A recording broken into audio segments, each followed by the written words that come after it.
Hi there. I just wanted to welcome you to Introduction to the Hebrew Aleph-Bet.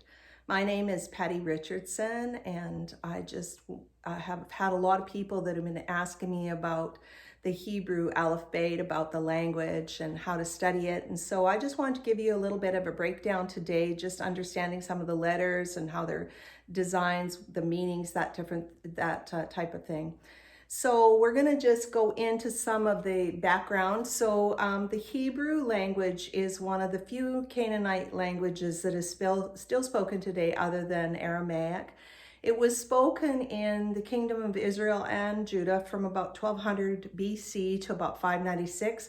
And of course, when they were dispersed into Babylon and throughout the region, they began to speak other languages, and so it was lost during that time. The rabbis were really the ones that kept it alive. It was completely lost in about 200 to 400 AD, and of course reestablished in 1948 when Israel became a nation again. They had all these people coming back from all over the world, and they needed a language, and so they re-established the language. They have something called modern Hebrew now, which has, of course, many more words than what the original biblical Hebrew would have had. So I just wanted to go in and just start off by showing the Hebrew Aleph-Bet and how to understand it, just what it looks like and how we begin to break things down. So of course we have the first sentence in the Bible is, "In the beginning, God created the heavens and the earth."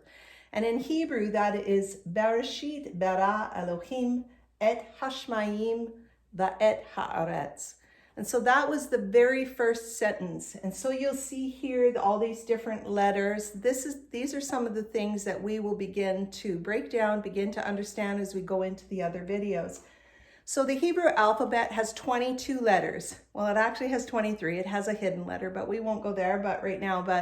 So the Hebrew letters, you read from right to left. So that is one of the things. They have a design. So the design in the letter, you're going to see here that they take other Hebrew letters to help build some of the letters. And so that is part of their design. And even the design, they have a meaning in that. So they have a vav, which is over here on its side, and then they have these two, and they're the yods. And so what this is, the vav is a divine shoot from heaven. The one yod represents God above, and the other yod represents man below. And so they really break that down, go into that in a deeper sense. The other thing they have is something called a Gematria. The Gematria is a number that is attached to each letter. And so you will see that people can go really deep into the Gematrias. They'll add up one word and what that Gematria is, and it will correspond with another word that has the same Gematria. So you can really dive deep into that. So they start out with 1 in the Aleph, Bet is 2, Gimel 3. They keep going 4, 5, 6, 7, 8, 9, 10 to the Yod.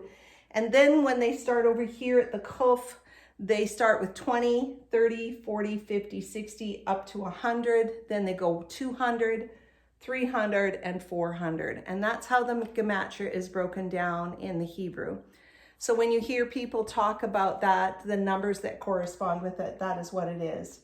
Each of these letters, like I said, has a meaning. And so you'll see that the letter Bet, the Bet actually represents a house. And you'll see here it's the house, it's the world. If you add it to the beginning of a letter, it means in. So we'll begin to break those letters down. We'll go deeper into each of the meanings of those as we go along. But that's one that each of the letters has a meaning that goes with it. Then we have something called nechudos. And nechudos, the Hebrew Aleph-Bet does not have vowels. So the nechudos are the little jots and little dots that go along with underneath each letter and alongside of it. And they will tell you how to pronounce the word. And so that is really the vowels. That is the way that they, because some letters, some words will have the exact same 3 letters, but it'll have different nechudos, and it'll mean a different word even.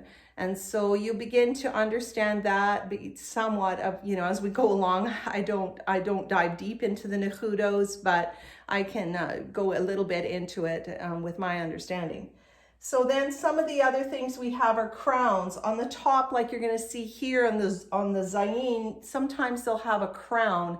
That even has a meaning. I haven't delved into that, so I don't really understand it, but that is one of the other things.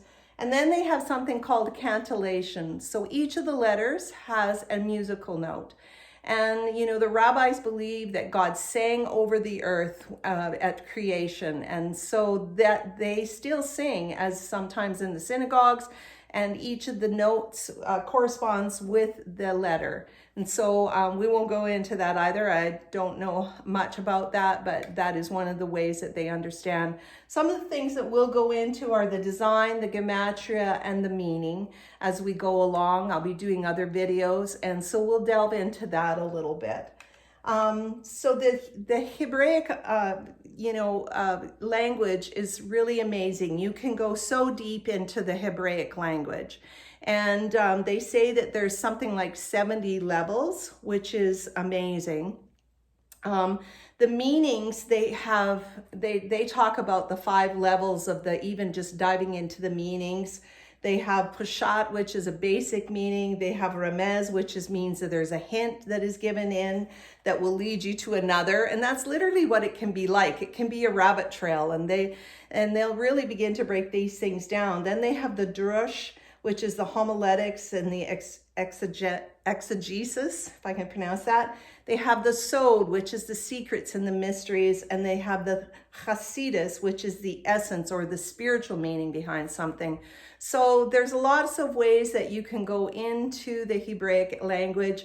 It's just wonderful, though, to be able to read it, to understand, to start picking out letters, and you go, oh, that's what that letter means.